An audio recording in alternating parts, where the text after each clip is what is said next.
The ship came from the stars on a Tuesday morning. It was larger than anything humans had ever built.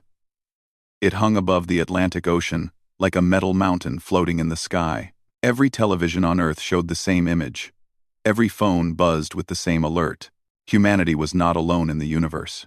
Ambassador Tae Kim stood in the Situation Room deep beneath the Pentagon. He was a tall man with gray hair and calm eyes. He had spent 30 years in the Navy before becoming a diplomat. He had seen wars. He had seen peace treaties signed and broken. But he had never seen anything like this. "They want to talk," said Dr. Hannah Park. She was the best xenolinguist on the planet, which meant she studied languages that did not exist yet. Now, for the first time, her skills actually mattered.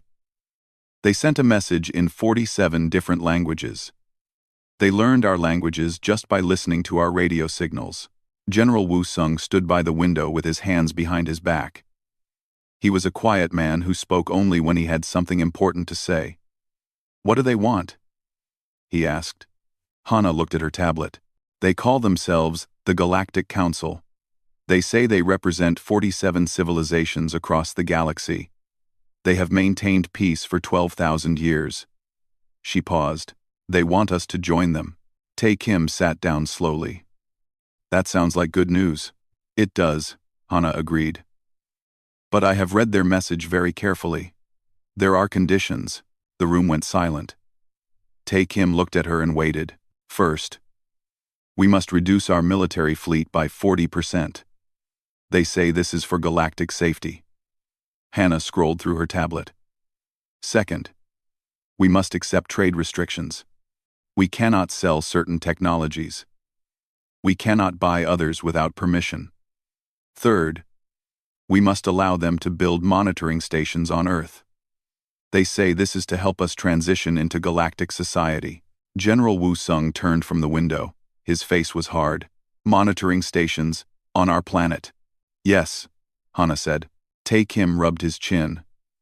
He had negotiated with difficult people before. He knew what real negotiation looked like. This was not negotiation.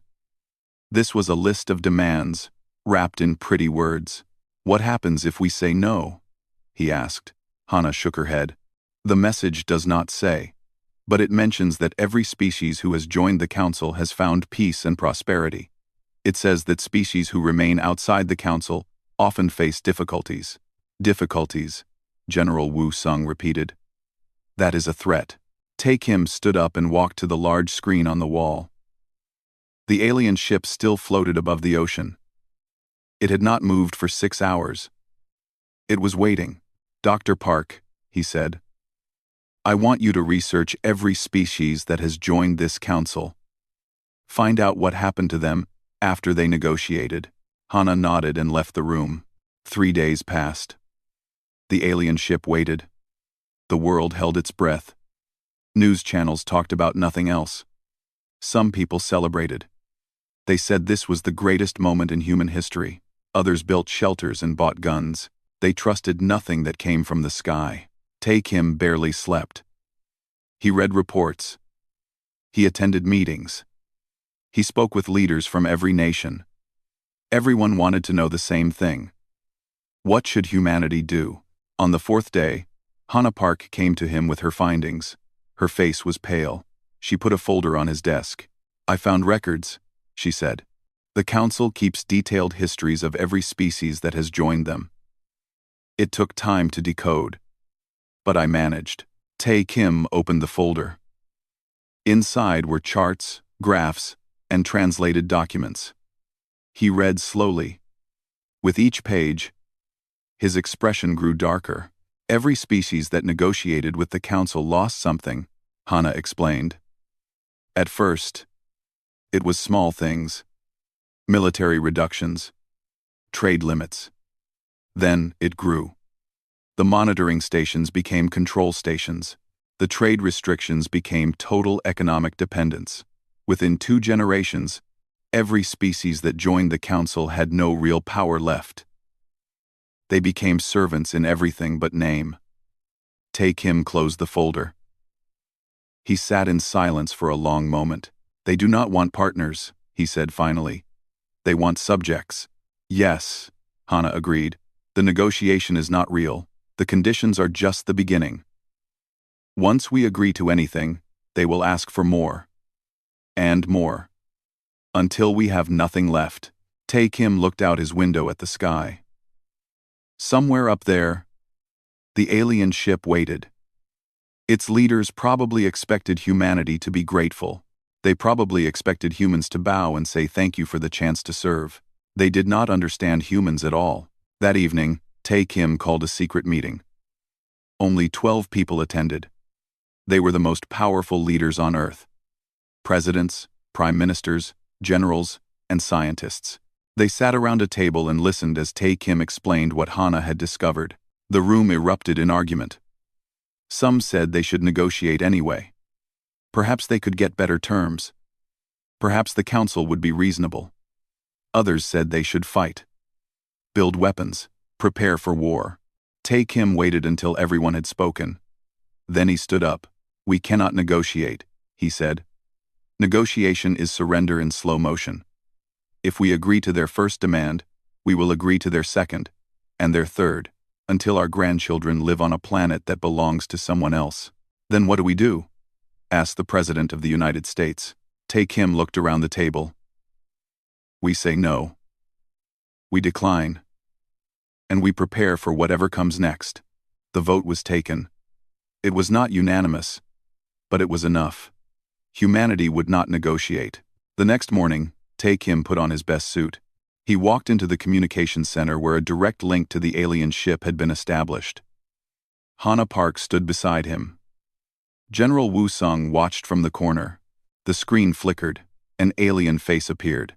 It had gray skin and large black eyes. It wore robes of gold and silver. It looked at Tae Kim with an expression that might have been curiosity or might have been contempt. Ambassador Kim, the alien said. We have waited for your answer. Is humanity ready to begin negotiations? Tae Kim stood straight. His voice was calm and clear. Earth respectfully declines to negotiate. The alien blinked. For a moment, it said nothing. Then, it leaned forward. Perhaps you do not understand. This is not optional. Every species negotiates with the Council. It is how peace is maintained. Tae Kim did not move. We understand perfectly. Our answer is no. The screen went dark. The alien had ended the transmission. Hana let out a breath she had been holding. What happens now? Tae Kim turned away from the screen. Outside, the sun was rising. A new day was beginning. A new era for humanity. Now, he said, we wait. And we prepare. General Woo Sung nodded slowly. For the first time in days, he almost smiled. The game had just begun. The Galactic Council chambers were enormous. They floated in space, a station the size of a small moon, built over thousands of years by dozens of species working together. Inside, representatives from 47 civilizations gathered to discuss the affairs of the galaxy. For 12,000 years, this had been the center of power. Nothing happened without the Council's approval. No war was fought. No trade route opened. No planet changed hands. High Arbiter Volon sat on his throne at the center of the Great Hall. He was ancient, even by the standards of his long-lived species. His skin was like old paper, thin and gray. His eyes had seen empires rise and fall. He had guided the Council for 800 years. In all that time, he had never failed to bring a new species into the fold. Until now. They said no, reported the envoy who had spoken to the humans. They declined to negotiate. Murmurs spread through the chamber like ripples in water. Representatives turned to each other with confusion on their faces. This had never happened before. Every species negotiated. It was the natural order of things. The strong made demands. The weak accepted. This was how peace worked. Volon raised one thin hand, and the chamber fell silent. Perhaps they did not understand, he said. His voice was soft, but carried to every corner of the room. Humans are young. They have been in space for less than 300 years. They do not know how the galaxy works. With respect, High Arbiter, the envoy said, I believe they understood perfectly. Their ambassador was very clear. They are not confused. They simply refused. Volan considered this. In his long life, he had seen many things. He had seen species try to bargain for better terms. He had seen species delay and make excuses. But he had never seen a species simply say no and walk away. Send another delegation, he ordered. Explain the situation more clearly. Make them understand what happens to species who remain outside the council. The second delegation left the next day. They carried with them a longer message. It explained the benefits of council membership in great detail. It also explained the risks of refusing. Species outside the council had no protection. They could not trade freely. They could not travel safely. And sometimes, unfortunately, they faced threats that they could not handle alone. The message was sent to Earth, and then the council waited. 1 day passed. Then 2. Then a week. Earth sent no response. The silence was worse than refusal. At least refusal was an answer. Silence was nothing. It was as if humanity had simply stopped listening, as if the mighty Galactic Council did not matter enough to deserve a reply. Delegate Mira watched the growing panic with great interest. She was young by council standards, only 200 years old. Her species had joined the council long ago, before she was born. She had always accepted that the council was good and right. But now, watching the older members scramble and argue, she began to wonder. She went to her quarters and used her personal terminal to access human broadcasts. It was technically forbidden to monitor primitive species without permission. But she was curious. She had to understand what kind of creatures would ignore the council. What she found surprised her. Human broadcasts were chaotic and loud. They had hundreds of channels showing hundreds of different things. Some showed news about the alien ship in their sky. Some showed entertainment programs, as if nothing had changed. Some showed humans arguing with each other about what to do, but none of them showed fear. Mira searched deeper. She found military channels, encrypted but not impossible to decode. What she saw made her blood run cold. The humans were not preparing to surrender. They were not even preparing to negotiate. They were preparing for war. Ships were being built in secret facilities on the far side of their moon. Weapons were being designed and tested. Soldiers were being trained. All across their planet, humanity was getting ready to fight. Mira closed her terminal and sat in the darkness of her room. She had studied many species in her career. She knew how they behaved when faced with superior force. They bargained. They begged. They surrendered. That was the natural response to overwhelming power. But humans were different. They looked at the greatest force in the galaxy and decided to fight anyway. Not because they thought they could win, but because they simply refused to kneel. It was terrifying. And somehow, it was also beautiful.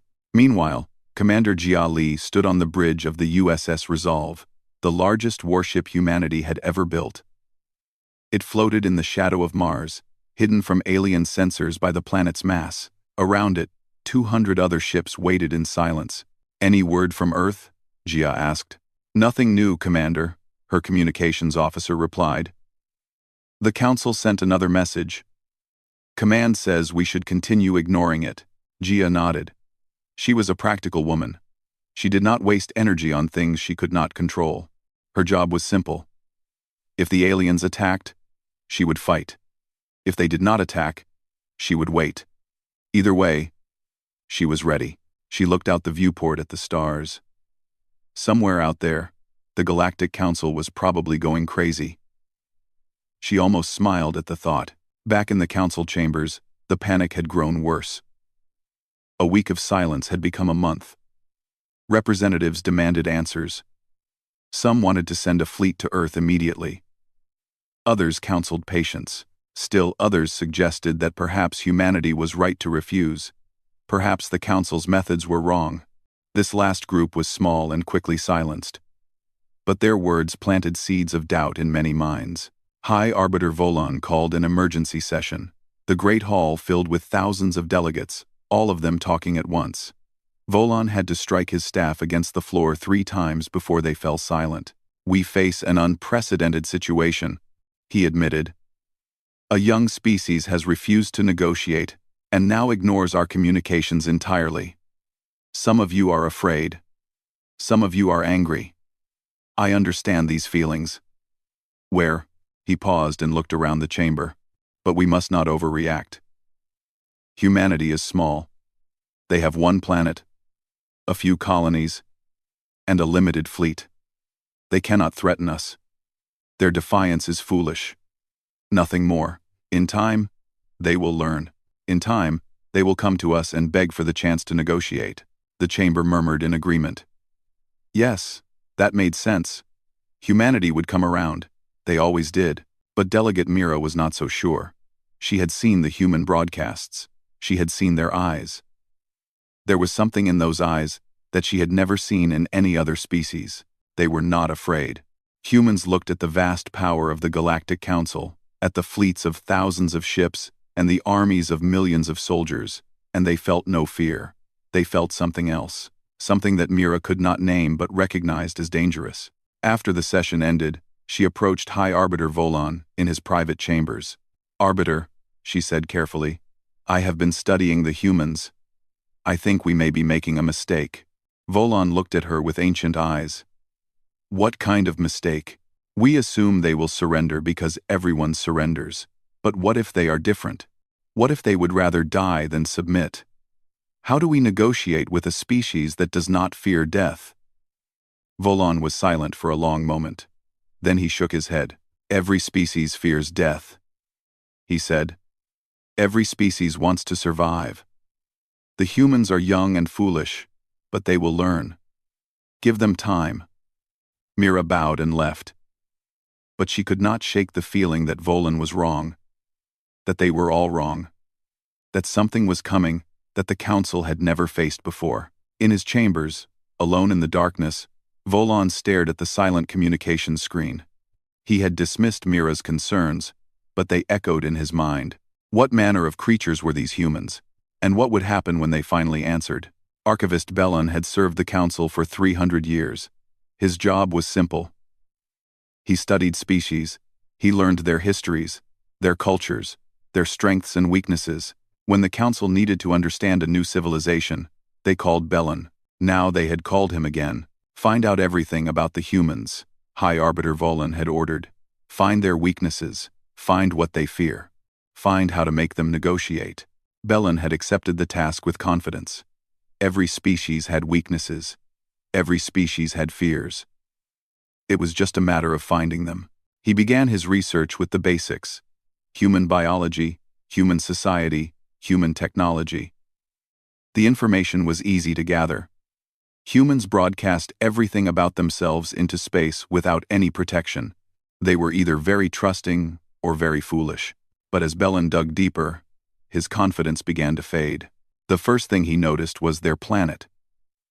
Earth was not like other homeworlds. Most intelligent species evolved on gentle planets with stable climates and predictable seasons.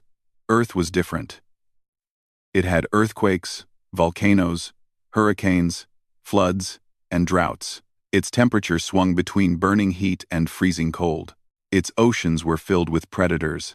Its land was covered with creatures that could kill. And yet humans had not just survived on this death world. They had thrived. Bellon read about human evolution. He learned that humans were persistent predators. They hunted by chasing their prey for hours, sometimes days, until the animal collapsed from exhaustion.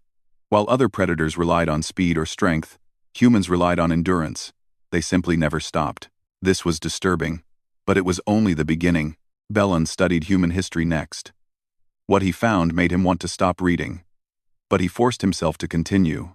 Humans had been at war with each other since the beginning of their civilization.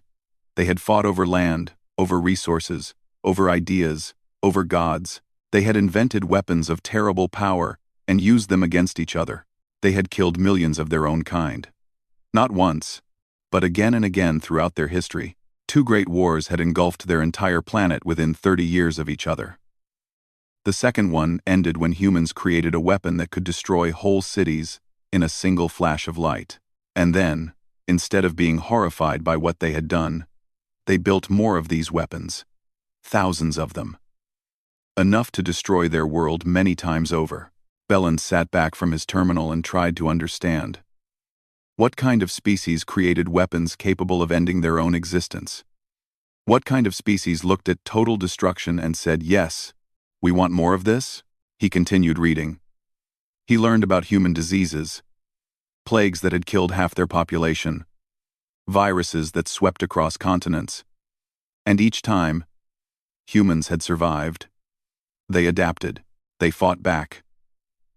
They refused to die. He learned about their exploration. Humans had crossed oceans in wooden ships, knowing that many of them would drown. They had climbed mountains that killed everyone who tried. They had gone to the bottom of their deepest seas and the top of their highest peaks, not because they needed to, but simply because they wanted to. And then they had looked up at the stars and decided to go there too. Bellin closed his eyes. He was beginning to understand something terrible. Other species avoided danger.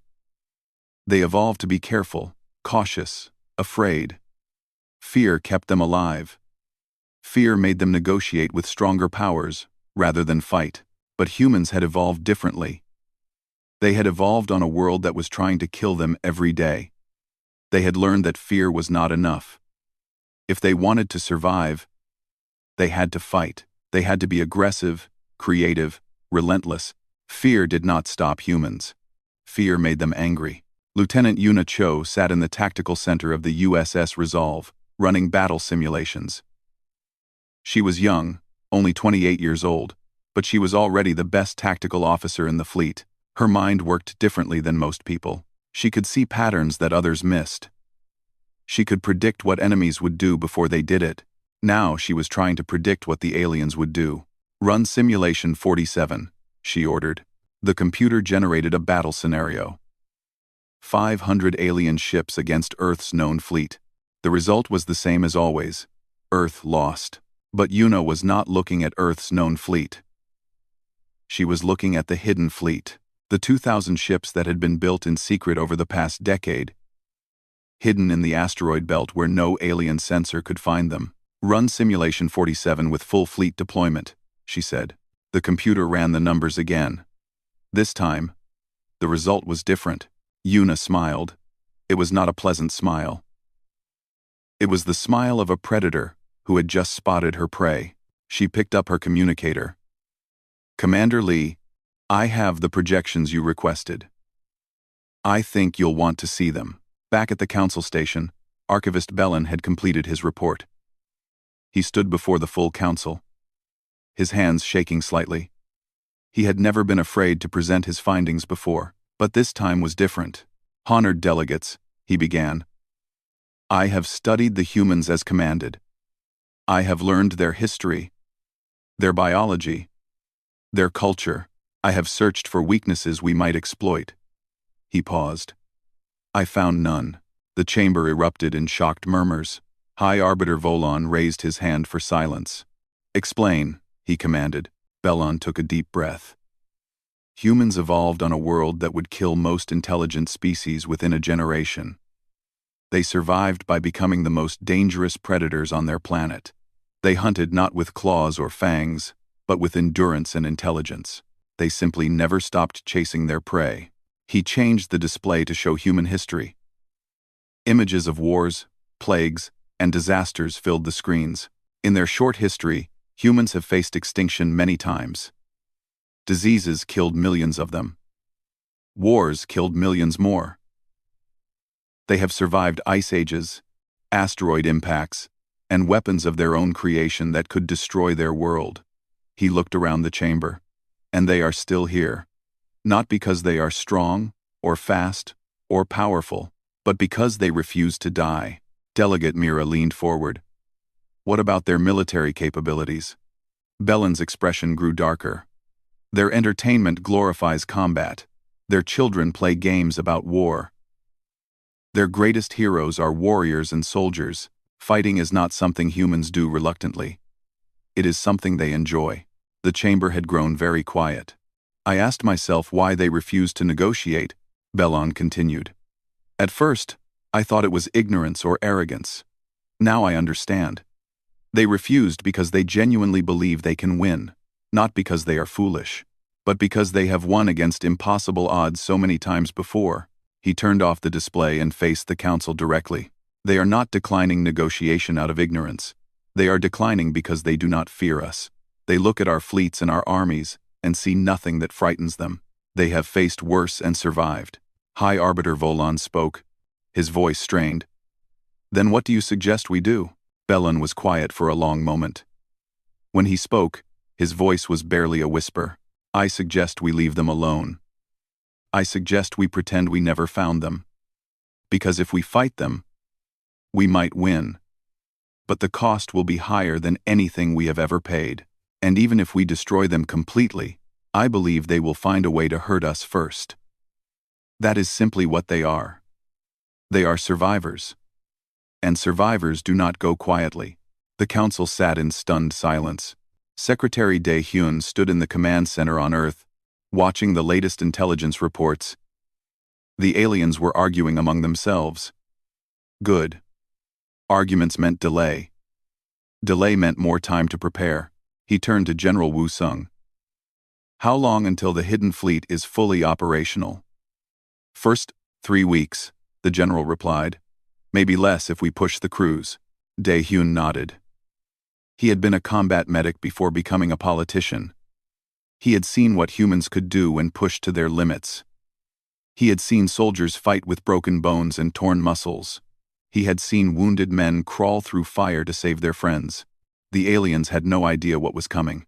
Push the cruise, he said. We need to be ready. General Wu Sung nodded and left to give the orders. Dae Hyun looked out the window at the night sky. Somewhere up there, an empire that had ruled for 12,000 years was just beginning to understand what it had awakened. They should have left humanity alone. Now it was too late.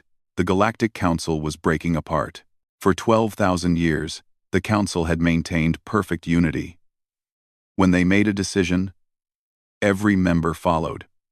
When they demanded something, every species obeyed. But now, for the first time, cracks were appearing in the ancient structure.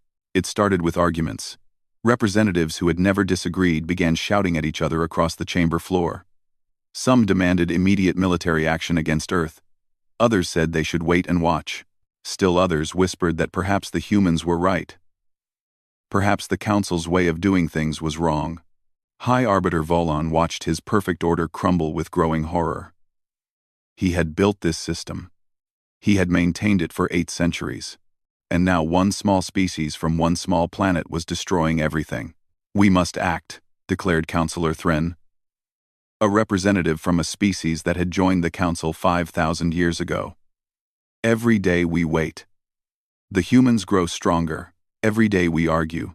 They prepare for war. And what would you have us do? Mira responded. Send our fleets to attack them? Did you not hear the archivist's report? These creatures do not surrender. If we attack them, they will fight to the last human alive, and they will make us pay for every inch of ground. Then we destroy them completely, Thren said coldly. We burn their planet and their colonies until nothing is left. The chamber fell silent. Even among the Council, total destruction was rarely discussed. It was messy, expensive, and left nothing to rule. But Thren was not finished. Unless some of you are afraid of these primitives. That was enough for Volan. He struck his staff against the floor 3 times. There will be no talk of total destruction, he declared. The humans are stubborn, but they will learn. We will send a demonstration of force. 500 ships. Enough to show them what they face. When they see our power, they will negotiate. Thanks for watching. Thanks for watching. There's about a following with Khan. Our 2 buddy consis. And that consis. Our 2 buddy consis. We will send a demonstration of force. The vote was taken. The decision was made. 500 warships would travel to the human solar system and remind the primitives of their place in the galaxy. Agent Mina Kang received the news 3 hours before it became official. She sat in a small room on a trading station near the council's borders, looking at the encrypted message on her screen. Mina had been an intelligence operative for 15 years. She had lived among aliens, learned their languages, earned their trust. She had gathered information that Earth could never have obtained otherwise. And now she had the most important intelligence of her life. She encrypted the message with her personal code and sent it through a chain of hidden relays that stretched across half the galaxy. It would take 12 hours to reach Earth. She hoped that would be enough time. Then she destroyed her equipment, changed her appearance, and disappeared into the crowded corridors of the station. Her work here was done. Admiral Su Jin was sleeping when the alert came. She woke instantly, as she always did, and was on her feet before the second beep. "Report," she said into her communicator. "Intelligence from Agent Kang," her aide replied. 500 enemy ships heading for Earth. They'll arrive in approximately 72 hours. Su Jin was quiet for a moment. Then she smiled. "Sound general quarters," she ordered. "Wake everyone up. It's time." Throughout the asteroid belt, hidden bases came alive. Ships that had been powered down for months roared back to life. Crews ran to their stations. Weapons were loaded. Shields were tested. 2,000 ships began to move. Su Jin stood on the bridge of her flagship, the USS Unconquerable, and watched the fleet form up around her. It was beautiful in its own way. 2,000 points of light moving as one. Each ship a weapon forged in the fires of human determination. "Send a message to Earth," she said. "Tell them we're ready." The Council fleet arrived in Earth's solar system 3 days later. 500 ships, each one larger than anything humans were supposed to have. They emerged from faster-than-light travel near Jupiter, their weapons armed and their shields raised. Fleet Commander Vorak stood on his bridge and looked at the displays with satisfaction. His sensors showed Earth's defenses. A few hundred ships scattered around the inner planets. Space stations, orbital weapons platforms. It was more than he expected, but nothing his fleet couldn't handle. "Open a channel to the human leadership," he ordered. "Let them see what they face." The transmission reached Earth within minutes. Every screen on the planet showed the same image. 500 alien warships floating in space like metal mountains. A voice spoke in perfect English. "People of Earth, you have refused the Council's generous offer of negotiation. This was unwise. You now face the consequences. Surrender immediately, or we will be forced to take action. You have 1 hour to respond." On Earth, Ambassador Tae Kim watched the message with the rest of humanity. He looked at Dr. Hannah Park, who stood beside him. "What do you think?" he asked. Hannah smiled. "I think they're in for a surprise." In the asteroid belt, Admiral Su Jin gave the order. 2,000 human ships jumped to faster-than-light speed at the same moment. The flash of their departure lit up the darkness like a new sun. Seconds later, they emerged from jump space around the Council fleet. Not behind them, not in front of them. Around them. On all sides. Above and below, the Council fleet was completely surrounded. Fleet Commander Vorak stared at his displays in disbelief. Where had these ships come from? His intelligence said humans had 300 ships at most. Now 2,000 surrounded his fleet, their weapons locked and ready. "This is Commander Jia Lee of the USS Resolve," a voice crackled over his communications system. "You came to intimidate. You will leave humbled. But you will leave alive. This is not negotiation. This is mercy.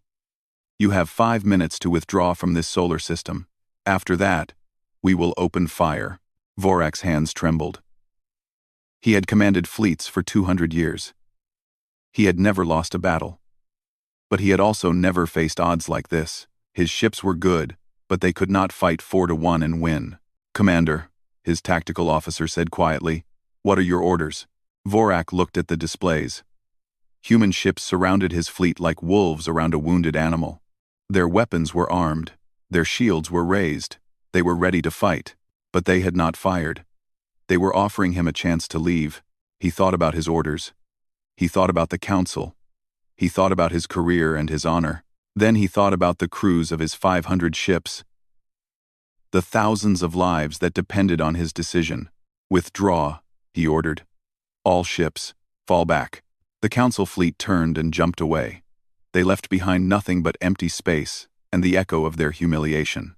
On the USS Resolve, Commander Jia Li watched them go. Around her, the bridge crew erupted in cheers. They had done it. They had faced the Council and won without firing a single shot. Jia allowed herself a small smile. Then she turned to her communications officer. "Send a message to the Council," she said. "Tell them Earth is not interested in negotiation. But if they want to talk as equals, we'll be waiting." Back at the Council station, the news hit like a bomb. 500 ships had been driven away by a species that was supposed to be primitive. The greatest military force in the galaxy had been humiliated by creatures who had invented spaceflight less than 300 years ago. The fractures in the Council grew wider. Species that had been loyal for millennia began to ask questions. If the Council could not handle one small planet, what else had they been wrong about? What other lies had they been told? Delegate Mira and Councillor Thren met in secret. They had once been enemies, arguing on opposite sides of every debate. But now, they had found common ground. "The Council is finished," Thren said. "Perhaps not today, perhaps not tomorrow. But the end has begun." Mira nodded. "The humans showed us something today. They showed us that the Council can be defied. That surrender is not the only option." Thren looked at her with ancient eyes. "I have been a servant of the Council for 5,000 years. My people joined because we had no choice. We were weak, and the Council was strong." He paused. "I am tired of being weak." "What are you suggesting?" Thren smiled. It was the first genuine smile he had worn in centuries. "I am suggesting we talk to the humans. Not to negotiate, not to demand, just to talk. As equals." Mira thought about it, then she smiled too. "I think that's an excellent idea." They sent their message to Earth that night. They were not the only ones. Across the galaxy, species who had been silent for thousands of years began to whisper. The old order was ending. Something new was about to begin. 6 months had passed since the Council fleet retreated from Earth's solar system. In that time, the galaxy had changed more than it had in the previous 1,000 years. The Galactic Council still existed, but it was not the same. 12 species had left to form a new alliance with humanity. They called themselves the Free Alliance, and they operated on principles that the Council had never understood: equality, mutual respect, voluntary cooperation. No species was forced to join. No demands were made. No threats were given. Species joined because they wanted to, because they believed in what the alliance stood for. It was a revolution without a single shot being fired. President Unte stood in her office in the new alliance headquarters on Earth. She was a small woman with gray hair and kind eyes, but there was steel beneath her gentle appearance. She had spent her entire career building bridges between enemies, finding common ground where none seemed to exist. Now she faced her greatest challenge yet. "High Arbiter Volan has requested a meeting," her aide reported. "He wants to negotiate." I am Juan. Unte smiled at the word. Negotiate. Interesting choice of words. He says he's willing to come to Earth. Alone. No fleet, no guards. Just him. This surprised her. The High Arbiter, leaving the safety of his station to visit a planet he had tried to conquer? It was either a trap or a genuine gesture of humility. Perhaps both. "Tell him he's welcome," she said. "But remind him that we don't negotiate. We talk." The message was sent. The next day, a single ship appeared in Earth's solar system. It was small and unarmed, carrying only one passenger. High Arbiter Volan stepped onto Earth's surface for the first time. He had lived for over 1,000 years, but he had never felt so small. The sky was blue, filled with clouds that drifted like lazy dreams. The air smelled of flowers and grass and something he could not identify. Life. The planet smelled of life. Ambassador Tae Kim was waiting for him at the landing pad. Beside him stood Dr. Hana Park, General Wu Sung, Admiral Su-jin, and a dozen other humans who had shaped the course of the past 6 months. "Hi, Arbiter," Tae-Kim said. "Welcome to Earth." Volon looked at him. This was the man who had said no. This was the human who had started everything. He was shorter than Volon expected. Older, too. But his eyes held a calm strength that Volon recognized. "Ambassador," Volon replied. "I have traveled far. I hope we can find common ground." Tae-Kim nodded. "So do we. Come. The President is waiting." They walked through the streets of the city toward the Alliance headquarters. Volon saw things he had never imagined. Human children playing in parks, their laughter echoing off the buildings, artists painting on street corners, musicians playing instruments in open squares. Everywhere he looked, there was color and noise and life. This was not what he expected. The reports had described humans as warriors, as predators, as dangerous. But these creatures were also artists and dreamers, and lovers of beauty. They were complex in ways he had not anticipated. "Your world is beautiful," he said, surprising himself with the words. "Thank you," Tae-Kim replied. "We think so too. That's why we fight so hard to protect it." They reached the headquarters and entered the great conference room. President Un-tae sat at the head of a long table. Around her sat representatives of the 12 species that had joined the Free Alliance. They watched Volon enter with expressions ranging from curiosity to distrust. Volon walked to the table and stopped. He was used to sitting on thrones, looking down at those who sought his favor. But there was no throne here, just chairs, all the same size, all at the same level. "Please," Un-tae said, gesturing to an empty chair. "Sit." Volon sat. It felt strange to be at the same level as everyone else. Strange, but not unpleasant. "You wanted to negotiate," Un-tae began. "But we don't negotiate. We talk. We listen. We try to understand each other. If we find common ground, we build on it. If we don't, we part ways peacefully. Does that make sense to you?" Volon considered her words. For 12,000 years, the Council had operated on power. The strong made demands. The weak obeyed. That was the natural order. Or so he had believed. But looking around this table, he saw something different. These species had not been forced to join the Alliance. They had chosen it. They stayed not because they were afraid, but because they believed in something. "I think I am beginning to understand," he said slowly. "For many centuries, I believed that peace required control, that order required obedience. I thought I was protecting the galaxy from chaos." He paused. "But perhaps I was just afraid." Un-tae nodded. "Fear makes us do terrible things. It makes us hurt others before they can hurt us. It makes us demand control because we cannot accept uncertainty." She leaned forward. "But fear is not the only way. Trust is harder. It requires vulnerability. It requires believing that others will choose cooperation over conflict. Most species think that's naive. But humans have learned something important." "What is that?" Volon asked. "That trust creates what fear cannot. Fear creates obedience. Trust creates loyalty. Fear creates order. Trust creates community." The Council ruled for 12,000 years through fear. And the moment that fear faltered, everything fell apart. "We want to build something that lasts, something based on genuine respect." Volon was silent for a long time. The others waited, watching him. This was the being who had dominated the galaxy for centuries. This was the power they had all feared, and now he sat among them, looking old and tired and very alone. "I have made many mistakes," he finally said. "I told myself they were necessary. I told myself I was protecting the galaxy, but I was only protecting my own power." He looked at Un-tae.